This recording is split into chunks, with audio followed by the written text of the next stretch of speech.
Here we go, mummies and daddies, let's go. Oh, bit of wheel slip. Come on, engine, kick on. Here we go. It's not as good as I had hoped. 0 to 100 is...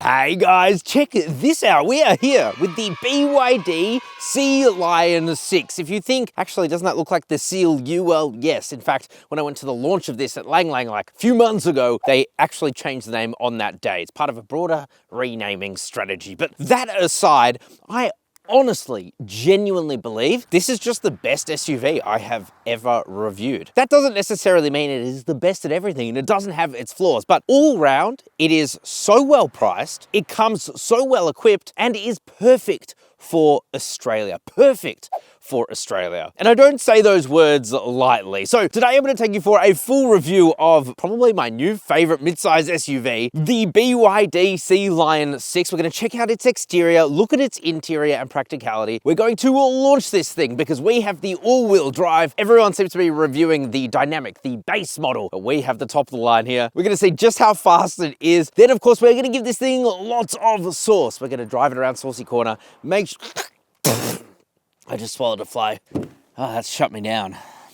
A few moments later. And then of course we're going to end on our final thoughts. Should you buy the BYD Sealion 6? Or rather, why should you buy the BYD Sealion 6? So, let's get into it. Before we talk price and exterior, let's talk about what the hell the BYD Sealion 6 is, because it can be a bit confusing. This is a plug-in hybrid, and that means that it uses a traditional combustion engine like you'd find in any normal car, but it also has electric motors.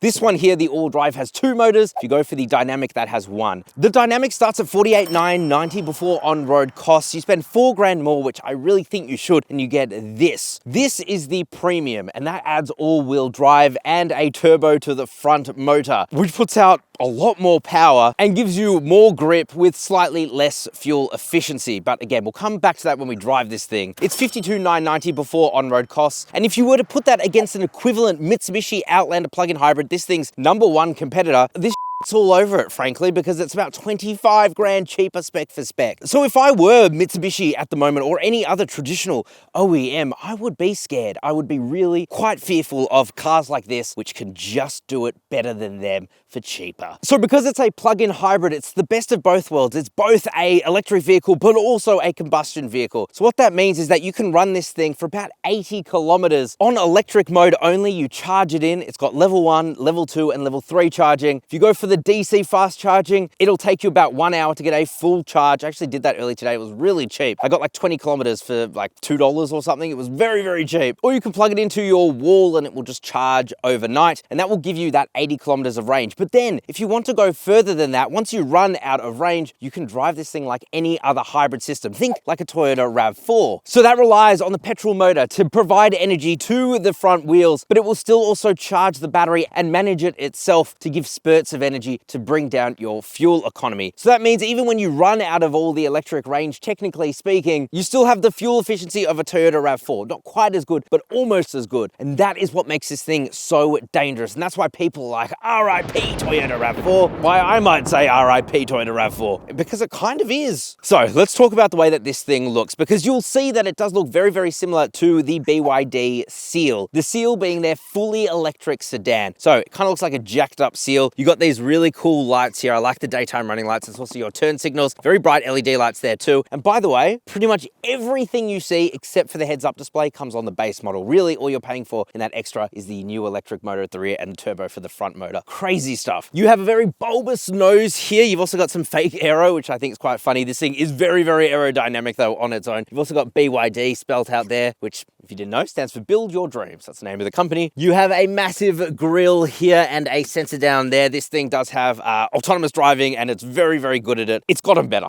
is what I will say. It started out pretty bad, but now they actually have engineers on the ground who I spoke to, and they are working really hard to make it a lot better. They also took a photo of me, because apparently my videos end up on Bilibili, the Chinese YouTube equivalent. Thanks for stealing those videos, guys. Okay, so coming to the side now, you're gonna see these 19-inch wheels here. Got a cool alloy design to them. They are wrapped in some Gitty Comfort tires, which I'll be honest, aren't that great. In fact, they They're really not very good at all. That's something that BYD have just not been very good at in Australia. For example, with the Linglongs that we've found on the Dolphin, they were not great, or the Atlas Batman tires on the BYD Atto 3. Again, just not great tires. So my bit of feedback there, BYD, please fit better tires to these cars straight from the factory. You have a 360 camera there. This thing has an insanely good 360 camera. You have keyless entry and go. You've also got some very tinted privacy glass there too. And it's actually quite a long mid-size SUV. It's about 4.7 meters long, but it doesn't actually feel all that big when you are driving it. And it's good because it means you get more space on the inside. Let's talk about the bum. Okay, so coming to the bum of the BYD Sealion 6. I do think it looks really nice. Love these 3D effect taillights here. It does have a huge light bar that goes across the back. BYD spelt out there as well. BYD Sealion 6 badge, so no one forgets what you're driving. This is how you know you spent the big bucks. DMI stands for Dual Motor Intelligence. Essentially, that it's a plug-in hybrid with a combustion engine and an electric motor. And the all-wheel drive obviously means that you got the premium. You got the big boy with the big motor at the back. I will say one of the drawbacks actually of this system is that to meet emissions, this engine requires 95 RON fuel or higher. So unlike a RAV4, which you can just put in 91 fuel, you do have to spend for the more primo fuel, which can mean it's a bit more expensive to run. Down the bottom, you have a pretty tame bumper as well. And actually, as far as design goes, I'd say this is one of the most tame in BYD's design. I actually don't mind it. It's quite elegant. So let's open the bum, see what we can put inside of it. And it's okay. It's okay, but it's not the best. So this is a bit confusing. BYD say that it's only 425 litres of boot space, but other people have measured it to be 575 litres of boot space. Either way, it's pretty good, but it doesn't look to my eye to be the best.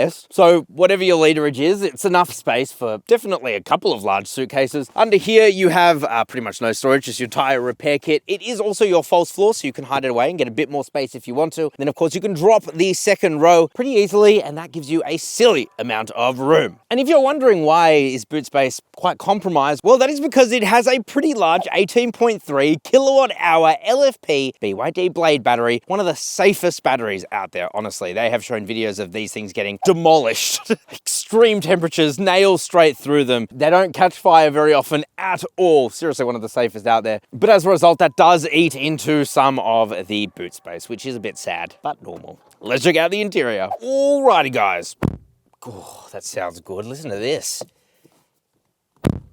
Oh, that is a thud. Let me turn on this car. Okay, so the interior, what's it like? Well, it's really nice. In fact, it's actually one of the most tame BYD designs I have seen. This is the most normal interior I think I've been in. And that is not a slight to the other BYD cars, to be honest, because I quite love them. Like the Atto 3 with its guitar string door bin things, or its quite alien materials. But here it's just pretty normal. You touch around, there's soft touch materials pretty much everywhere. This has the brown and black interior. You can also option this premium with a white and blue, which is quite nice, but I quite like it. It just works. There's orange stitching around here for your legs, and that's nice and padded as well, so it doesn't hurt when you whack your leg on it. The steering wheel feels really nice. It looks a bit different to the other BYD steering wheels, but in a good way. It's very logical, it's easy to use, and you can use it to control this digital display in front of you, which seriously is so good. It has so many different menus to it, but it's also quite functional and easy to use. It's not convoluted. You can also change the design between classic and fashion. And yes, this car definitely does have some translation quirks. Like for example, instead of saying hot tip, it says warm tip. So it's like a warm tip, you know? Not quite hot, but it's warm. Yeah, that's definitely been lost in translation. But I can't say my Chinese is much better, so there's that. You can change your temperature and also your fan speed through here for the air conditioning, which you might have to because using the screen can be a little bit annoying. So let's talk about it. Actually, the screen itself is pretty phenomenal. It's 15.6 inches, massive. It does do the BYD party trick of turning vertical, which is honestly not something I have used very much at all in any BYD I've had, because if you want to use Apple CarPlay, for example, or Android Auto, both of which are wireless, yeah, it just turns back. It can't actually operate vertically. The only reason that this screen is kind of annoying is because there's no real physical air conditioning controls. It's all done through here. You can press auto or on and off, but that's it. If you want to change the temperature, you do it through the screen or up in front of you. Same with the fan speed. But at the same time, like most other cars, you just set it and forget, and maybe you change your temperature now and then. But other than that, not often. However, heated and ventilated seats are again through this screen, and I do use these often. So yeah, that can be a little bit annoying, but it's a small thing. But also you can set set it so that when you pull the screen down, you have a bunch of shortcuts here. So that is good. And it's just the design. Like, it looks so good. Feels so premium. These aircon controls. Got a couple of wireless chargers here, which is fantastic. Down here, you have your crystal shifter, which does look very nice indeed. You've also got your mode selector here for a bunch of different drive modes. And if you get the premium with the all drive, you get some extra ones like Sandland, Snowfield, and Muddyland. So that's cool. You've also got your EV and HEV selector here. I really like these faux leather seats. They do feel very comfortable indeed. Also adjustable in a lot of ways, which is nice, including under thigh support, which traditionally Chinese cars have not been very good with. You've got a couple of cup holders here. The center armrest is nice and soft, lifted up, and you actually have heaps of storage. And this well, it's a window breaker and also a seatbelt breaker. This is actually going to be part of new ANCAP requirements, but not coming for a few years. So I guess BYD just getting ahead of the curve here. You've also got a pretty massive storage area under there with a USB-A port, USB-C port, and a 12-volt socky wocky. Did I mention the glove box is actually a pretty massive size? And you've got another little storage area to the right of your leg. And you have pretty massive storage bins there as well. And an infinity sound system, which does sound very, very good. By the way, you might see that I'm being blinded by the sun right now, and that's because we have a huge panoramic sunroof here. Thankfully, it is heat treated, and that means that even though it has been a freezing day today, the sun has come out. It's quite a harsh sun. It's actually not too hot on me, which is quite nice. So obviously I have sat in nicer interiors, you know, in cars that are $200,000. What you have to remember though, is that this car isn't $200,000. It's $50,000. And when you put it into that perspective, this is seriously one of the best, if not the best interior I have sat in at this price point. It comes so well equipped. You literally have everything you could want in here. Everything. I can't think of another thing I would want in here. And you get it here across the range. And that is part of the reason I think that this is probably the best SUV I've ever sat in. It's just the value equation is unreal. Let's check out the back seats. Okay, so coming inside now, and the doors, first of all, they open like over 80 degrees, which is fantastic. If you have kids, you'll know that that's very important. Let's close the door here again.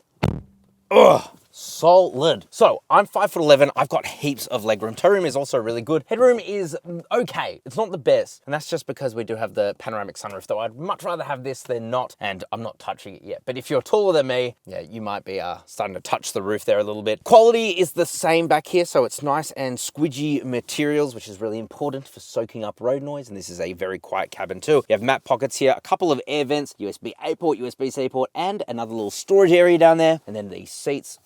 Oh, they do feel very, very nice indeed. Pull down this center armrest, nice and soft with a couple of cup holders there too. And it just feels open and airy, despite the kind of coupy nature of this SUV. So yes, a very impressive interior space. Let me know what you guys think down in the comment section below. Is this also one of the nicest interiors you've seen at this price point? So now we're going to launch it. But before we do, I want to give a quick shout out to us, CarSauce.com/buy. We've partnered with Motorscout, who are Australia's #1 car buying service, to get you the absolute best price on your next car. We're one of the only car buyers who work with BYD to sell their cars too. Of course, we sell every manufacturer. We have thousands of dealers who we work with. We literally pit them against each other to get you the best price. Best of all, we charge them a fixed fee, not you. And that means this service is totally free for you, and we will always go in the hardest to get you the best price. So if that sounds good to you, which it definitely should, join our many happy customers at CarSauce.com/buy. Alrighty.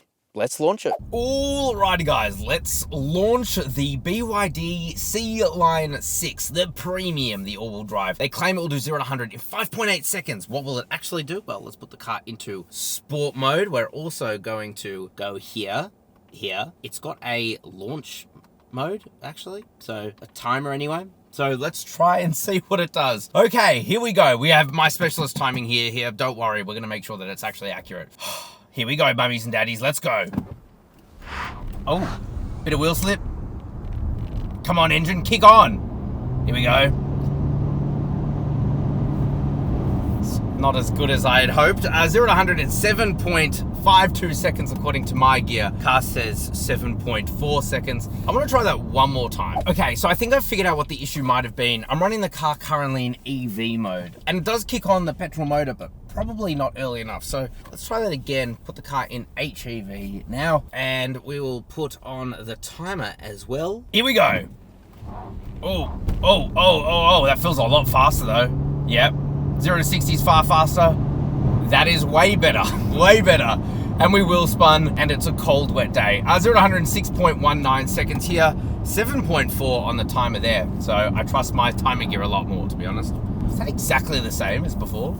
Strange. Anyway, I'll take that. That's a lot better. Okay, faith restored in the Sealion 6. Let's drive it normally. Alrighty, mummies and daddies, I have to say, I'm pretty excited to drive this. After driving it the first time around Lang Lang, Holden's old proving ground, I thought this is a pretty good product, but I needed more time with it. Now we've got it. So like I said, there are two models available for the Sealion 6, which used to be called the Seal U. We have the Dynamic, which is a front-wheel drive single electric motor with a naturally aspirated 1.5 litre petrol engine, and that puts out 72 kilowatt from the petrol motor, 145 kilowatt from the single electric motor, with a maximum output of 160 kilowatt. And then for torque, it's 135 newton meters from the petrol motor, 300 newton meters from the electric motor, but a maximum of 300 newton meters. And that pales in comparison with what we're driving now in the premium. That's because we get the same 1.5 litre petrol engine, but it comes with a turbocharger. It's also got a front and rear electric motor. The front putting out 150 kilowatt, the rear putting out 120 kilowatt, and combined it's 238 kilowatt of power. There's so many numbers here. There's so many numbers, I'm struggling. And I'm sure my editor is dying inside too. Sorry, Himanshu. And then this turbo petrol engine puts out 220 newton meters of torque. The front motor puts out 300 newton meters of torque, and the rear motor puts out 250 newton meters of torque. So combined, we have 550 newton meters of torque. So really a lot more power and torque than the Dynamic front wheel drive. We're currently in EV mode. Let's put the car in hybrid electric vehicle mode. We'll also put the car into sport mode. Put our foot down. Oh, you really notice instant response from the electric motors. Okay, I'll manage to say something a little bit more when we go around these corners, but it's definitely got some body roll to it, but also incredibly soft and comfortable suspension, which is exactly what I want in a mid-size SUV. Let's come back to efficiency though. So this thing claims 81 kilometers of WLTP here for the premium. It's about 91 for the Dynamic.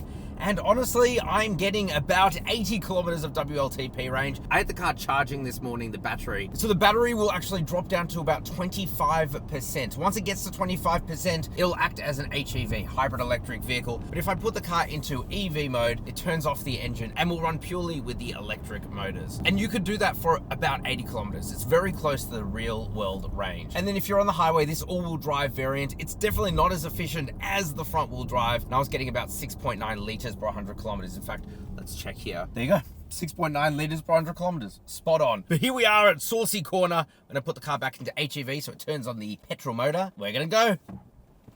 Oh, a lot of kick from the electric motors. Takes a second for the petrol motor to kick on. It's actually really fast, but very boaty as well. Surprisingly good handling. The steering is immensely light. It is very, very light indeed.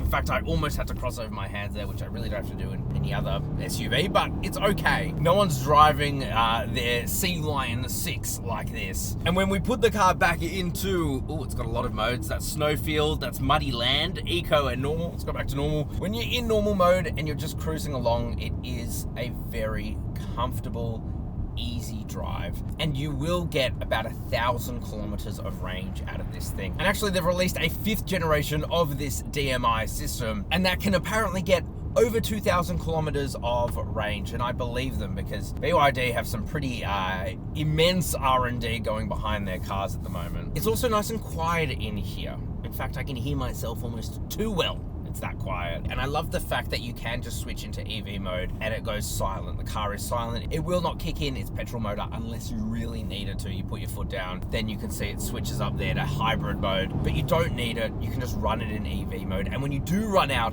of that EV only range, it kicks back into hybrid mode. It uses its petrol motor to power the electric systems, can also drive the front wheels too. And it means that you can get pretty good real world efficiency. A little bit worse than a RAV4, for example, looking about a litre worse per 100 kilometers, but actually it's not that bad, especially when you consider that this has so much more performance than a RAV4. If you're toying up between the all-wheel drive or the front-wheel drive, honestly, I just go for the all-wheel drive. Unless you really need that extra little bit of efficiency, This just has so much more grunt in day-to-day life. I love it for it. Also, on freezing cold, damp days like today, it's still 4 degrees outside. It's almost 9 o'clock in the morning. Having that extra bit of confidence on the road, it really does matter a lot, especially because it doesn't come with great tires. But yeah, overall, this driving experience is phenomenal, especially for the price.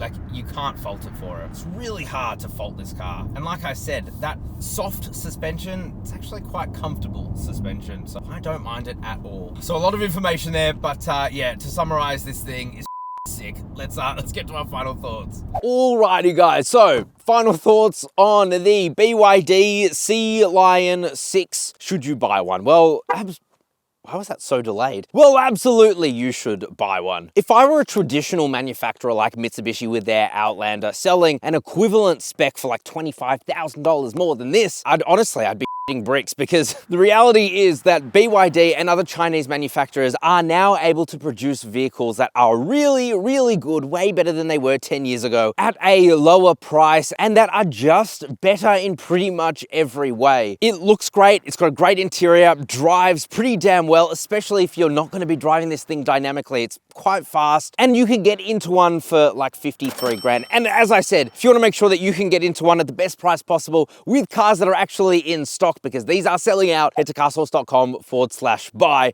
and we will help you buy one of these or any other car that you want. But yeah, so impressive. Genuinely, I think this is the best SUV I have ever reviewed.